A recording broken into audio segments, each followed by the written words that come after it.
Hello friends, अस्सलाम वालेकुम। मैं हूं अनमोल उजाला और हम एंग्ज़ाइटी के बारे में बात कर रहे थे।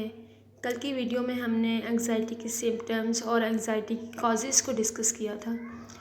आज की इस वीडियो में हम एंग्ज़ाइटी की टाइप्स को डिस्कस करेंगे कि एंग्ज़ाइटी की कितनी टाइप्स हैं। एक्चुअली बहुत ज़्यादा परेशानी जो होती है वो एंग्ज़ाइटी की वजह बनती है। अगर एक बंदा जो है वो एंग्ज़ाइटी एक्सपीरियंस से गुज़र रहा है तो हो सकता है वो एक वक्त में मुख्तलिफ़ किस्म की एंग्ज़ाइटी की टाइप्स से गुज़र रहा हो और साथ साथ डिप्रेशन का भी शिकार हो सकता है।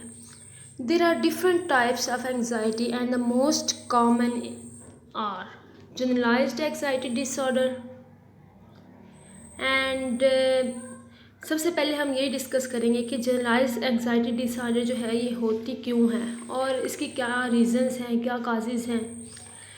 जो जनरल GAD गैड इसको बोलते हैं, इससे इफ़ेक्टेड लोग जो होते हैं वो छोटी छोटी बात को लेकर परेशान हो जाते हैं जिसकी कोई लॉजिक नहीं होती। ऐसे लोगों का माइंड सेट जो होता है वो नेगेटिव होता है। इनको यही खौफ रहता है कि कहीं बुरा ना हो जाए और अगर यही माइंड सेट जो है ये 6 महीने तक बरकरार रहे तो इसे गैड कहते हैं और इनको ट्रीटमेंट की ज़रूरत होती है। उसके बाद जो है जो दूसरी टाइप की एंग्ज़ाइटी होती है वो होती है पोस्ट ट्रॉमेटिक स्ट्रेस डिसऑर्डर, जिसको PTSD बोलते हैं। इसमें लोग जो होते हैं अपने पास्ट से जुड़ी बातों से ऐसे जुड़े होते हैं जिनका असर इनकी प्रेजेंट लाइफ में भी हो रहा होता है। For example, you feel anxious for months or years after the event, even if you are not physically harmed at the time. For example let's suppose कोई बॉम्ब ब्लास्ट हुआ हो पास्ट में, उसको लेके मतलब हमारे माइंड में वो बैठ जाता है। कोई सीरियस एक्सीडेंट या एक्सेट्रा, इसकी ये एग्जांपल्स हो सकती हैं।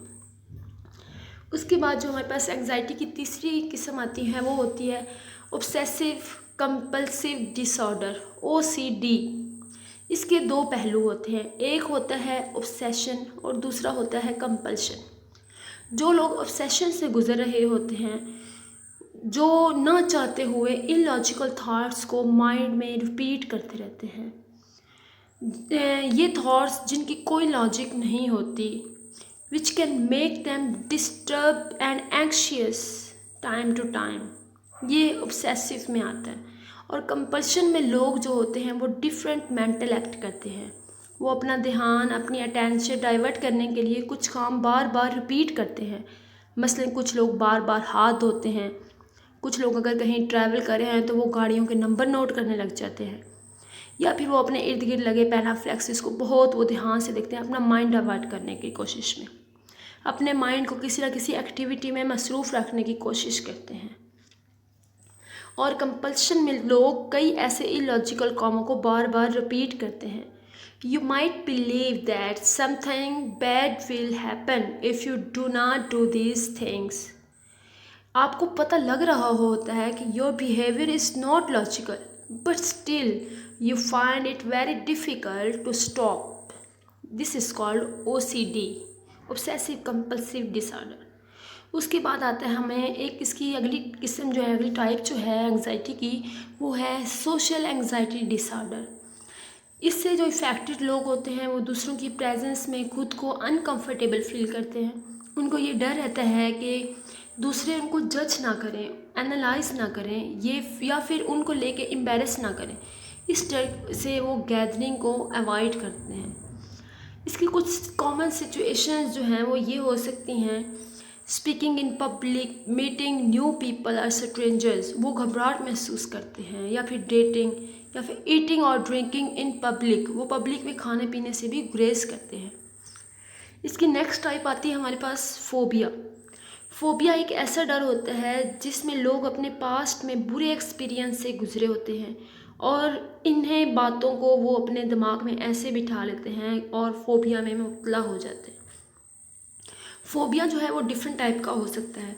कुछ लोग जो है वो ऊंचाई से डर लगता है, कुछ लोगों को एनिमल से डर लगता है, एनिमल फोबिया हो सकता है, इन्वायरमेंटल फोबिया हो सकता है, सेक्सुअल फोबिया हो सकता है, बॉडी फोबिया हो सकता है और सिचुएशनल फोबिया भी हो सकता है। इस वजह से लेकर लोग जो हैं वो मुख्तलिफ़ किस्म के जो है काम करने बंद कर देते हैं। उसके बाद जो हमारे पास लास्ट इसकी एंग्जाइटी डिसऑर्डर की आती है, वो होती है टाइप जो है वो है पैनिक अटैक्स। जब परेशानी जो है वो बहुत ज़्यादा बढ़ जाती है तो पैनिक अटैक्स आने लगते हैं। They can happen suddenly and feel intense and frightening. इसके कुछ सिम्टम्स हैं जिस तरह एक्स्ट्रा थिंकिंग, बंदा बहुत ज़्यादा सोचता है तो पैनिक अटैक आ जाता है। चेस्ट पेन होता है, feeling that you might be dying having heart attack, ऐसा महसूस होता है जैसे हम हार्ट अटैक हो जाएगा और हमारी डेथ हो जाएगी।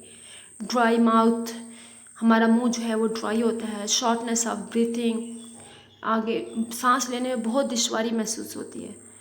और उसके बाद रिंगिंग इन योर ईयर्स, ऐसे लगता है जैसे हमारे कानों में कुछ शोर सा है। ऑल टाइम हमें ऐसे महसूस होता है जैसे हमारे कानों में शोर है। तो फ्रेंड्स, ये थी एंग्जाइटी डिसऑर्डर की टाइप्स जो हमने डिस्कस की। आगे होप्स हो कि ये आप लोगों के काम आए।